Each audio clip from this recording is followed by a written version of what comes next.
friends, welcome to Madras Samayal. இன்னைக்கு நம்ம மெட்ராஸ் சமையல்ல கொண்டக்கடலை வச்சு ரொம்ப சுவையான சன்னா சில்லி எப்படி பண்றதுன்னு பார்க்கலாம். இதை வந்து சாயங்கால நேரத்துல ஸ்நாக்ஸா கொறிக்கிறதுக்கு ரொம்ப நல்லா இருக்கும். அப்படி இல்லனா நம்ம வந்து ஸ்டார்ட்டராவும் இத பரிமாறிக்கலாம். இது பண்றதுக்கு நான் இன்னைக்கு வந்து 150 கிராம் கொண்டக்கடலை எடுத்துர்க்கேன். இது வந்து 1/4 கப். இதுல வந்து தண்ணி ஊத்திட்டு ஒரு நாள் நைட் ஃபுல்லா ஊற வச்சுக்கோங்க.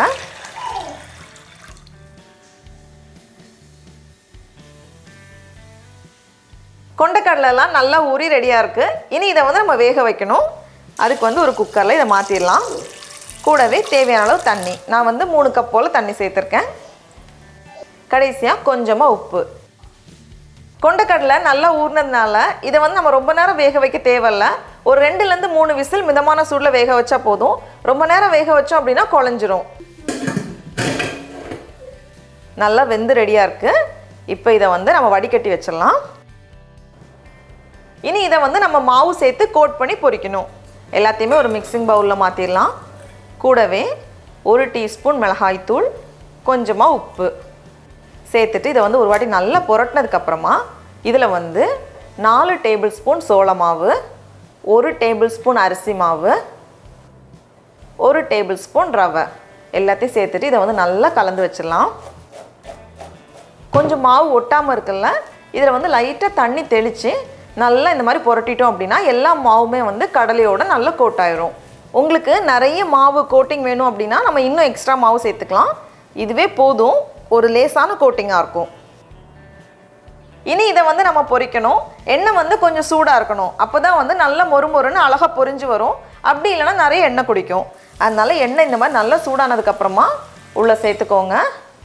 ஒரே டைம் எல்லாத்தையுமே பொரிக்க வேண்டாம். ஒரு 2-3 பேட்சா பொரிச்சாதான் நல்ல மொறுமொறுன்னு வரும். இந்த மாதிரி எல்லா பக்கமுமே நல்லா கிறிஸ்பியா வந்ததுக்கு அப்புறமா இதை எடுத்து நம்ம வெளியே வச்சிரலாம்.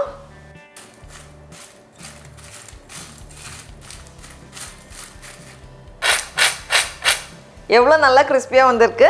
இப்போ நம்ம டேஸ்ட் பண்ணி பார்க்கலாம். ரொம்ப சூப்பரா இருக்கு. இப்படியே அவ்வளோத்தையும் சாப்பிட்டுலாம் போல இருக்கு. இப்போ வந்து சில்லி பண்றதுக்கு ஒரு பேன்ல ஒரு 2 ல இருந்து 3 டேபிள் ஸ்பூன் போல எண்ணெய் சேர்த்துக்கோங்க. நம்ம ஏற்கனவே பொரிச்சோம்ல அந்த எண்ணெய் போதும். எண்ணெய் சூடானதும் இதில் கொஞ்சமாக கடுகு உடைஞ்சதும் இதில் ஒரு துண்டு இஞ்சியை ரொம்ப சின்னதாக வெட்டி வச்சுருக்கேன். அது 3 பல் பூண்டு ரொம்ப சின்னதாக நறுக்குனது, 2 பச்சை மிளகாய் அதையும் குட்டி குட்டியாக நறுக்கியிருக்கேன், 2 காஞ்ச மிளகாய், 1 கொத்து கருவேப்பிலை இலை. அடுத்தது இதில் வந்து நம்ம வெங்காயம் சேர்க்கலாம். நான் இன்னைக்கு 2 வெங்காயத்தை ரொம்ப சின்னதாக நறுக்கி எடுத்திருக்கேன். சின்னதாக இருந்தால் தான் நல்லா கோட் ஆகும்.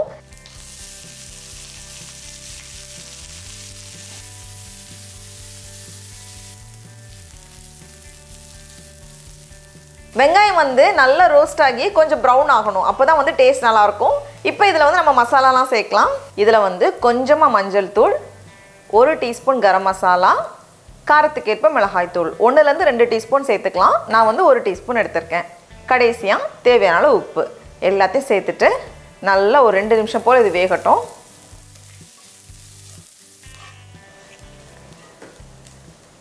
இப்போ மசாலாவோட பச்சை வாசனை போனதும் நம்ம பொரிச்சு வச்சிருக்கோம்ல கொண்டக்கடலை அதை உள்ள சேர்த்துடலாம்.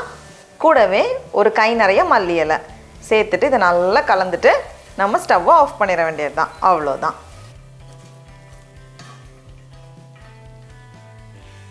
டடா, நம்மளோட அதிரடியான சன்னா சில்லி ரொம்ப சூப்பராக தயாராகிடுச்சு. இப்போ அதை நம்ம டேஸ்ட் பண்ணி பார்க்கலாம்.